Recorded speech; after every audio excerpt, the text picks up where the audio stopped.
Bila sebut je cergas, apa yang terlintas kat fikiran anda? Mungkin berpelusakan dekat gym kan? Tapi sebenarnya, ia lebih dari itu. Jom kita bedah siasat sama-sama apa sebenarnya maksud kecergasan fizikal ni, dari A sampai Z. Okey, kita mulakan dengan satu situasi yang rasanya ramai boleh faham. Pernah tak baru naik tangga sikit je dan rasa macam baru lepas lari maraton? Tercungap-cungap, jantung tu dub-dap, laju semacam. Kalau pernah, jangan risau, anda tak seorang. Dan ya, ini ada kaitan terus dengan tahap kecergasan fizikal kita. Jadi, apa sebenarnya maksud kecergasan fizikal ni? Sebenarnya, ia bukan pasal nak jadi atlet Olimpik pun. Definisi dia mudah je. Ia adalah keupayaan kita untuk buat kerja harian tanpa rasa letih yang melampau. Dan yang paling penting, bila dah habis kerja tu, kita masih ada tenaga lagi. Masih ada bateri untuk main dengan anak, keluar dengan kawan atau hadapi apa-apa je kecemasan. Baiklah, dalam perkongsian kali ini, kita akan sentuh pasal apa itu kecergasan fizikal. Kita akan pecahkan kepada dua komponen utama. Satu berasaskan kesihatan dan satu lagi berasaskan lakuan motor. Dan akhir sekali, yang paling penting, kenapa semua ni relevan untuk kita semua? Okey, jom kita masuk bahagian pertama. Komponen berasaskan kesihatan.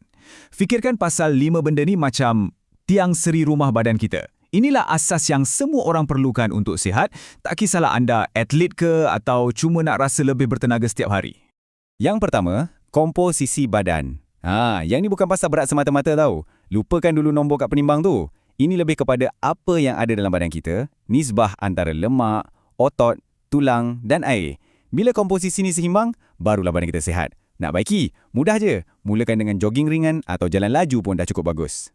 Seterusnya, daya tahan kardiovaskular. Ingat tak cerita pasal naik tangga tadi?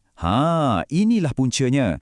Ini semua pasal keupayaan jantung dan paru-paru kita untuk bekalkan oksigen masa kita buat aktiviti lama-lama.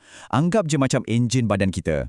Lagi kuat enjin, lagi lama kita boleh bertahan. Latihan macam berenang atau berbasikal memang terbaik untuk upgrade enjin ni. Okey, yang ketiga ni selalunya orang pandang sebelah mata je. Flexibility. Senang cerita, sejauh mana sendi dan otot kita boleh bergerak. Kalau badan kita keras, bukan je susah nak bergerak, risiko nak cedera pun tinggi. Jadi, jangan lupa buat regangan. Tak kisahlah regangan biasa ke, yoga ke, benda simple macam ni bagi kesan besar tau. Nombor 4, kekuatan otot. Ini pasal berapa banyak daya yang otot kita boleh hasilkan dalam satu gerakan. Contohnya, macam masa kita angkat barang dapur yang berat atau tolak perabot. Itulah kekuatan otot. Latihan macam tekan tubi atau angkat berat memang fokus untuk bina kekuatan macam ni. Dan jangan keliru pula antara kekuatan otot dengan daya tahan otot. Dua benda berbeza ni. Kalau kekuatan tu macam lari pecut, daya tahan ni pula macam lari maraton. Ia pasal kebolehan otot kita buat kerja berulang-ulang kali tanpa cepat letih. Contohnya, buat sit up banyak kali.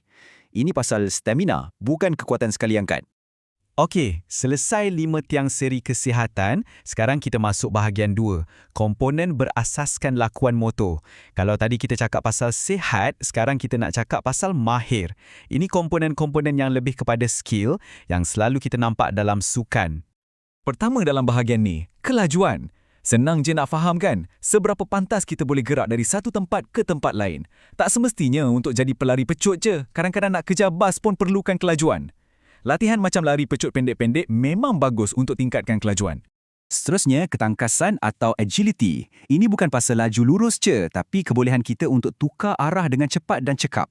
Cuba bayangkan pemain bola jaring atau badminton. Sekejap ke kiri, sekejap ke kanan. Itulah ketangkasan. Latihan macam lari zigzag antara kon tu memang direka untuk ini. Lepas tu, kita ada kuasa atau power. Apa beza dengan kekuatan tadi? Kuasa ni sebenarnya gabungan mantap antara kekuatan dan kelajuan. Maksudnya, kita hasilkan daya yang maksimum dalam masa yang paling singkat. Contoh paling senang, lompatan. Kita guna kekuatan kaki, tapi kita buat dengan laju untuk meletus ke atas. Komponen seterusnya, imbangan. Ni senang nak uji. Cuba pakai stocking sambil berdiri sebelah kaki. Goyang tak? Itulah imbangan, kemampuan kita untuk kekal stabil, tak kira tengah berdiri tegak atau bergerak. Penting sangat untuk elak dari jatuh dan jadi asas untuk banyak pergerakan lain. Kemudian, masa reaksi. Maksudnya, berapa cepat kita boleh bertindak balas lepas dapat satu isyarat. Contohnya bila dengar whistle masa perlumbaan atau masa kita nampak bola datang ke arah kita. Latihan mudah macam cuba tangkap bola yang dijatuhkan kawan pun boleh bantu tajamkan masa reaksi kita.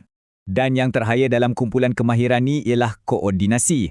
Anggaplah ia macam teamwork antara anggota badan kita. Macam mana mata, tangan dan kaki kita bekerjasama untuk hasilkan pergerakan yang licin dan efisien. Kalau kita boleh baling dan tangkap bola dengan mudah, maknanya koordinasi kita baik.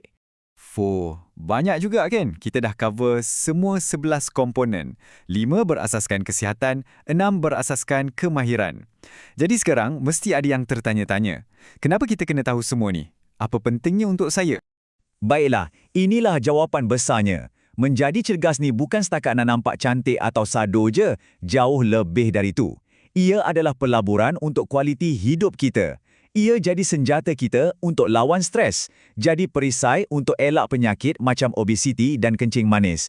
Dan bila badan kita sihat, keyakinan diri pun automatik naik. Semua komponen yang kita bincangkan tadi tu, semuanya penting untuk bina hidup yang lebih baik. Jadi, sebagai penutup, saya nak tinggalkan anda dengan satu soalan. Lepas dah faham semua komponen ni, cuba fikir sekejap. Komponen mana satu yang anda rasa anda paling perlu perbaiki sekarang? Mungkin anda perlukan lebih fleksibiliti sebab selalu sakit-sakit badan. Atau mungkin daya tahan kardio supaya tak penat layan anak-anak bermain. Apapun jawapan anda, itulah langkah pertama anda. Jangan tunggu lagi, mulakan dari situ.